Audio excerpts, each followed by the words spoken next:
Hello everyone, আসসালামু আলাইকুম। Welcome back to my channel. নতুন আরও একটি রেসিপি নিয়ে চলে এসেছি। আজকের ভিডিওতে শেয়ার করছি সেদ্ধ আলু আর মাত্র 2 পিস পাউরুটি দিয়ে ভীষণ মজাদার একটি বিকালের নাস্তার রেসিপি। আশা করছি আমার আজকের রেসিপিটি আপনাদের কাছে অনেক ভালো লাগবে। খুব ঝটপট এবং খুব সহজে তৈরি করে নেওয়া যাবে। এই নাস্তাটি তৈরি করে নেওয়ার জন্য আমার প্রথমেই লাগছে আলু।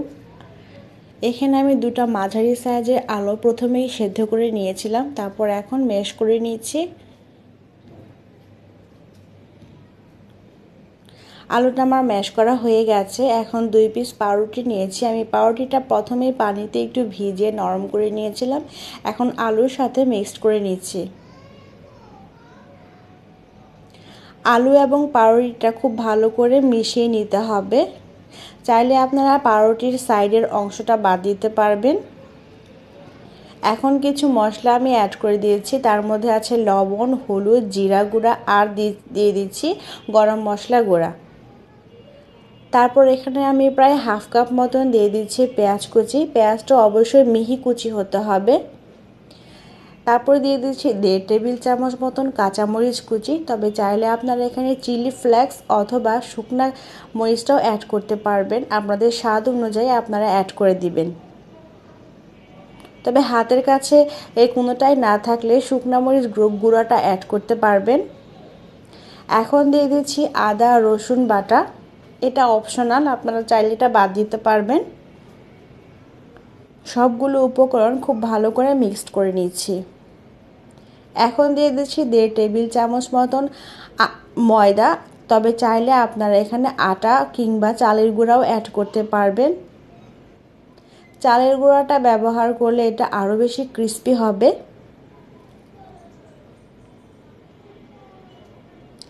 তারপর হাতে অল্প একটু তেল লাগিয়ে যে পাত্রে আমি এটার শেপ তৈরি করে নিব সেখানে মেখে নিচ্ছি।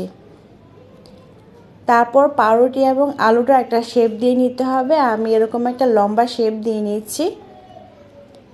আমি এই শেপটাকে 3টা ভাগে ভাগ করে নেব। আপনারা চাইলে আপনাদের পছন্দ অনুযায়ী যে কোনো শেপই তৈরি করতে পারবেন। 3 টুকরা করার পর আমি একটা ট্রায়াঙ্গেল শেপ দিয়ে নিচ্ছি। ঠিক যেভাবে আমরা স্যান্ডউইচ তৈরি করি ঠিক সেভাবে আমি শেপটা দিয়ে নিচ্ছি। এই নাস্তাটি আপনারা কুকি কাটার দিয়ে কেটেও পরিবেশন করতে পারবেন।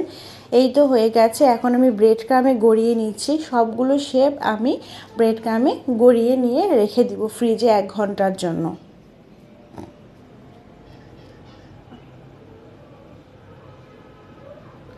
সবগুলো শেপ আমি ব্রেড ক্রামে গড়িয়ে নিয়েছি।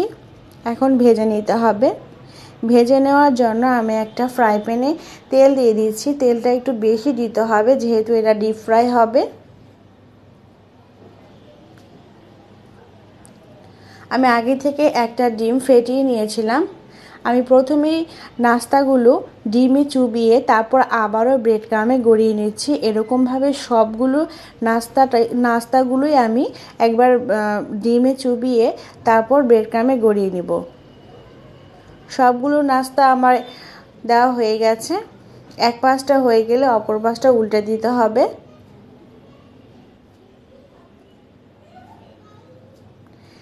এক পাশটা যখন ক্রিস্পি হবে তখন অপর পাশটা উল্টে দিতে হবে। বারবার উল্টা দেওয়া যাবে না, তাহলে নাস্তার শেপগুলো ভেঙে যেতে পারে। নাস্তাটা তৈরি করা খুবই সহজ। বাসায় কোনো মেহমান আসলে কিংবা বিকালে চায়ের সাথে কোনো কিছু খেতে ইচ্ছা করলে খুবই ঝটপট তৈরি করে নেওয়া যায়। সবগুলো আমার ভাজা হয়ে গেছে। এখন একটা সার্ভিং ডিশে আমি তুলে নিচ্ছি।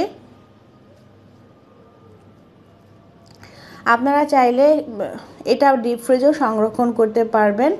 যখন খেতে ইচ্ছা করবে কিংবা বাসায় হঠাৎ মেহমান চলে আসলে ঝটপট ডিপ ফ্রিজ থেকে বের করে ভেজে নিতে পারবেন। আশা করছি আমার আজকের ভিডিওটি আপনাদের কাছে ভালো লেগেছে।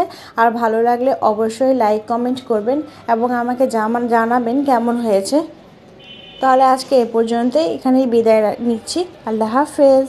আসসালামু আলাইকুম।